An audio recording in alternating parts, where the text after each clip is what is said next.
I did not realize this was an A24 film. I feel like I have to like retouch my entire strategy on how to attack this film.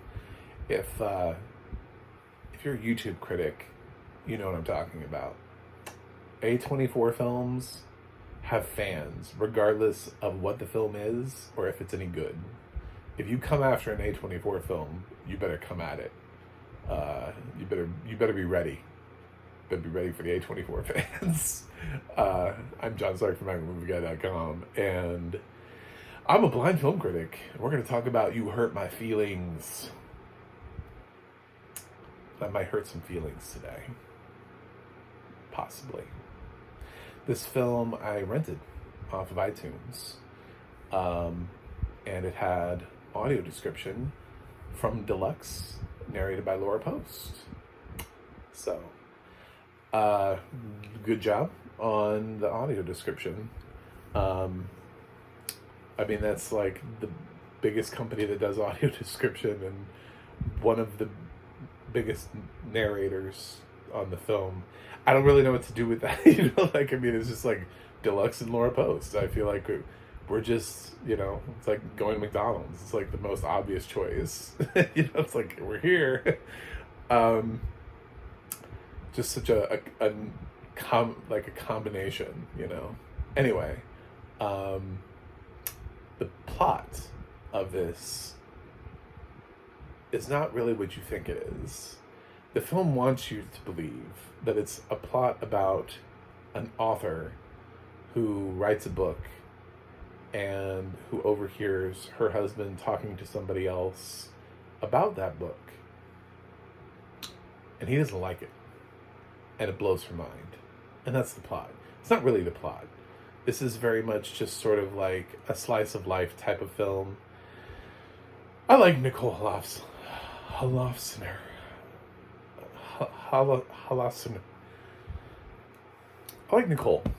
Even though I can't pronounce her name. Holofcener. Just gonna keep trying. Try again. And if at first you don't succeed, try again. I like her. I think she's a brilliant writer, and I think she's a great director. I think everything of hers up until now, I mean, that's one of the reasons why I went ahead and rented this, was because I was like, oh, I gotta see this is another Nicole film. This is gonna be great.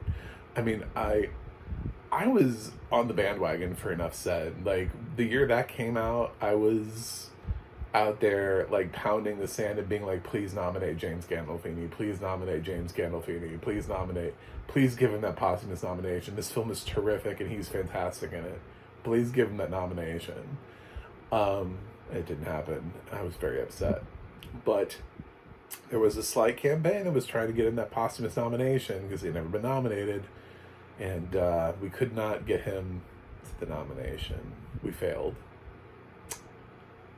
Very sad.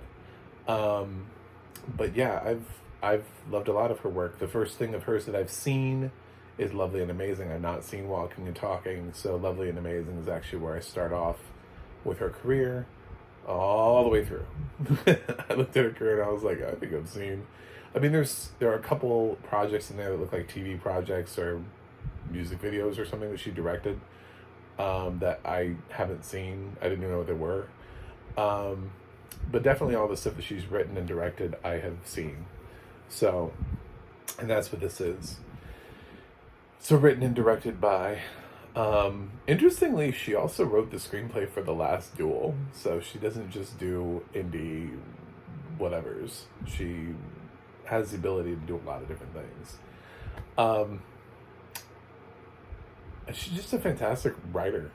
And even though I didn't love this, I can't deny the fact that she writes dialogue really well and writes characters. I just wish this went somewhere. It doesn't really go anywhere.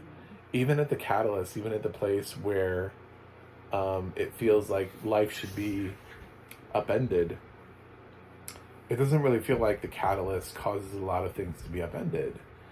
And it takes a while for you to get to that point, too. The point where it says, like, this is what the plot is about. It's like halfway into the film. This film is about a 90-minute film. I think we're about 45 minutes in before that scene happens. Like, we really get to know these characters and their dynamic first. And she spends a lot of time investing us in Julia Louis-Dreyfus and her husband, played by Tobias Menzies, and sort of their level of marriage. You know, how close are they? Are they a couple that is having a great time together? Are they not? They also have a son who works for a weed store, who has a girlfriend, whose girlfriend breaks up with him at some point, so he needs to move home to his room. And her husband, Tobias, is the world's worst therapist. He's just so terrible at his job. I think that's the takeaway we're supposed to have. Because all of his advice just feels like he sits and listens to people on the couch and they complain about whatever it is they're complaining about. But his advice never seems like profound. He never has anything like great to say to them. I think like one guy actually asks for a refund, like sends a letter because he realizes how awful Tobias is at his job.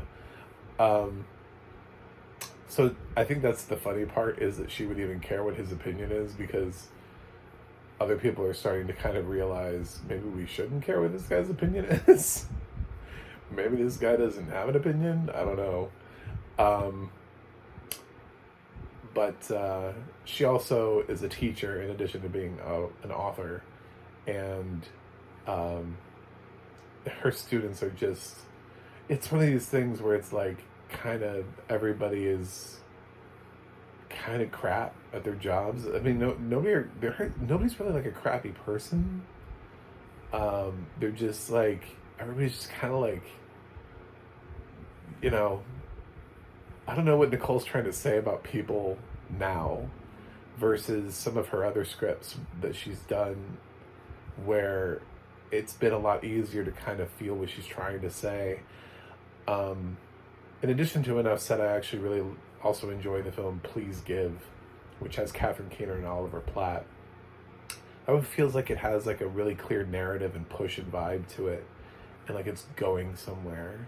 This one just kind of meanders a lot. Just kind of wanders around. We have some characters, some people talk. They go to these other things.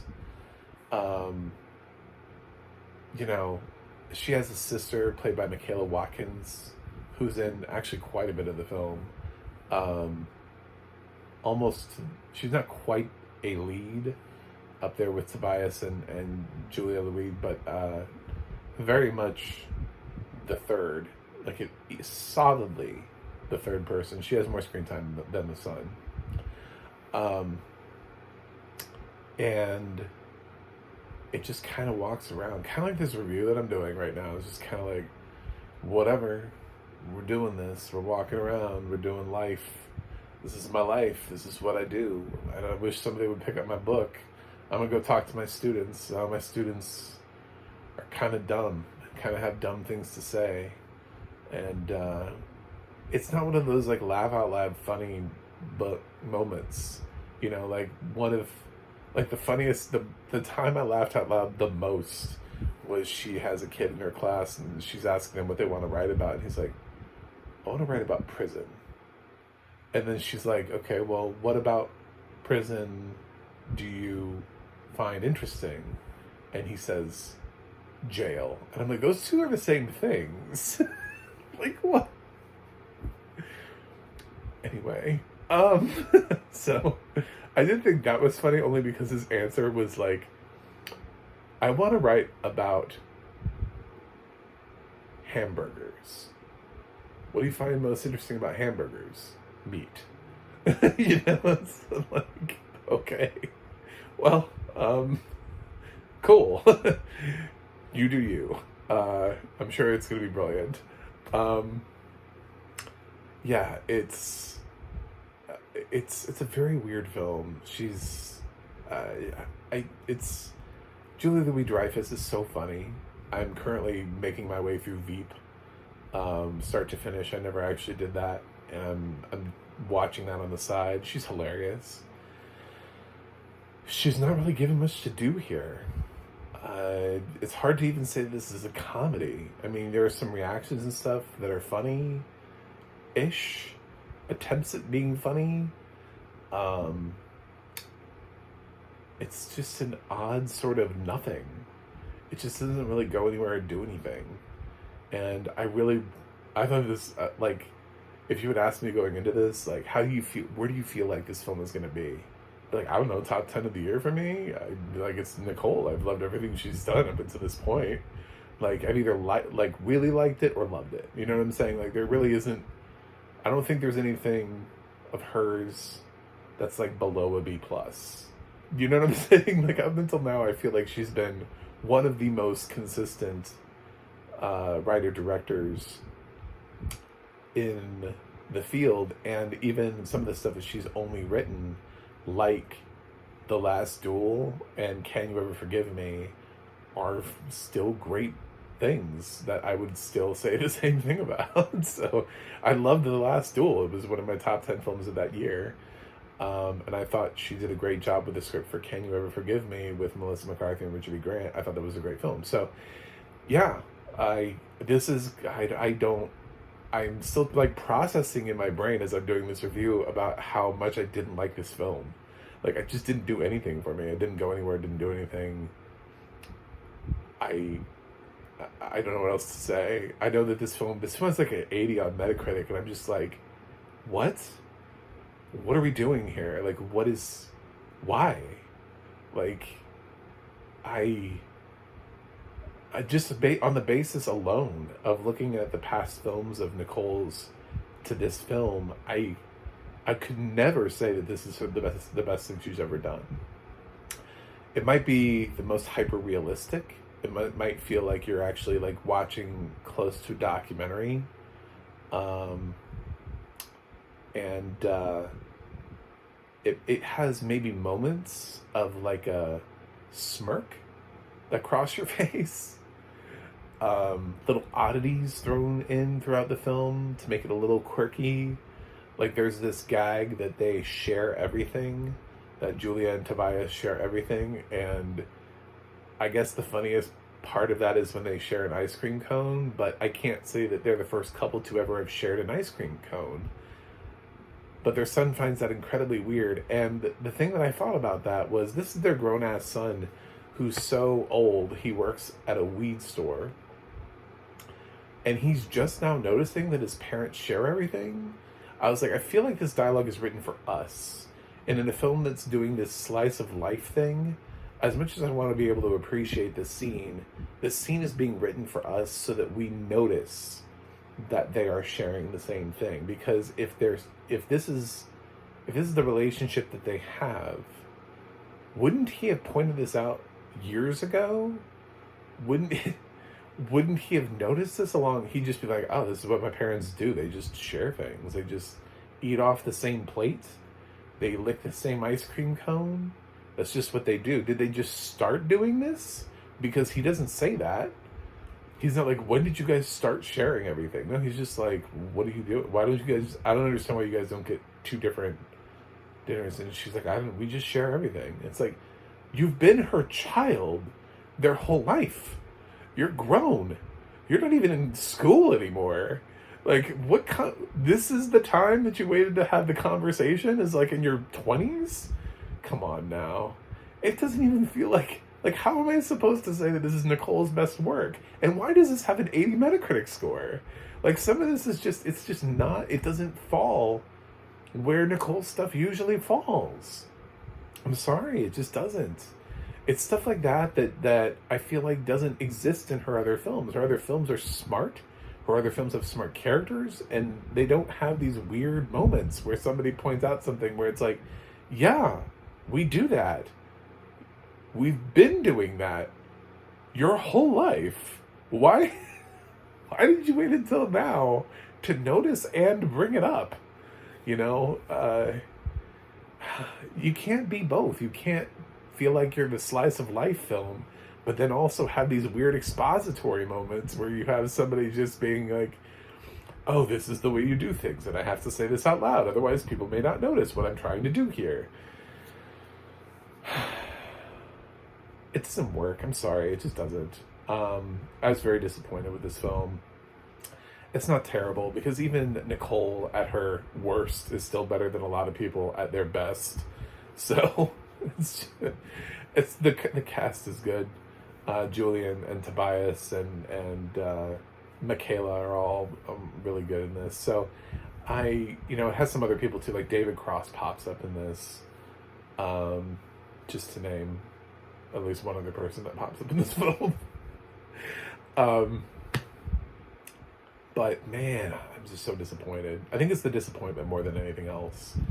Maybe if I didn't really like Nicole as a director, I might have approached this differently. But because I do, anyway.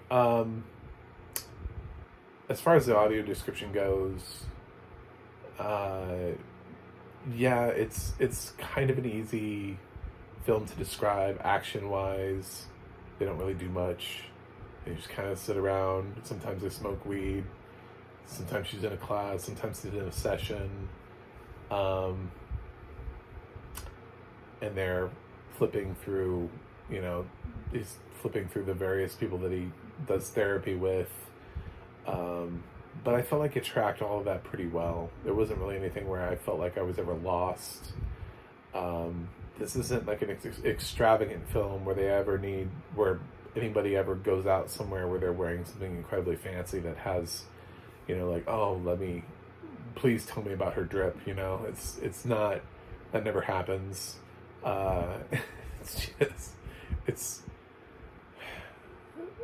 There's one exciting thing that happens in the film and I can't ruin it because it's the only exciting thing that really happens in the film.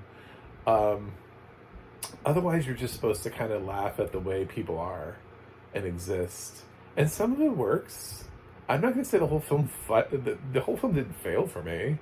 There's some things that I thought were interesting conversations. But damn. I mean, Nicole Holofcener has had films, Enough Said had definitely in my top 10 for that year. The Last Duel, which she wrote, was definitely in the top 10 for my year.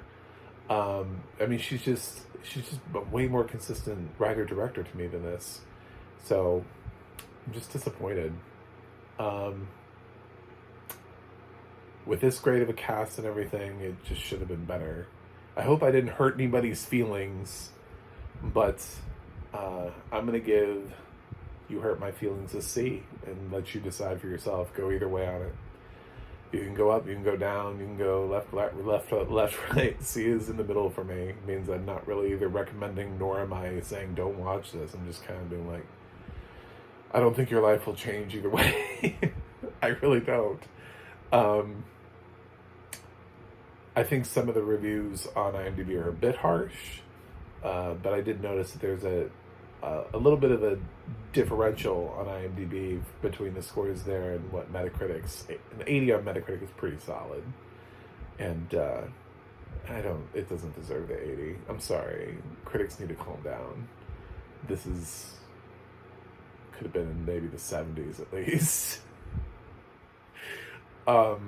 Yeah, that's it. That's my review. Thanks for watching. Thanks for subscribing. And I do have a website, MikeTheMovieGuy.com. You can also follow me on X. You can follow me on Threads and on Instagram at MikeTheMovieGuy. You can follow me. You can go to the audio description project, adp.acd.org. It'll let you know what its audio description where you can watch it. And you can go to the ADNA.org. That's the ADNA.org. It'll let you know who's narrating your favorite films and television series. That's it for me today. I will review something else for you guys and see you on the other side.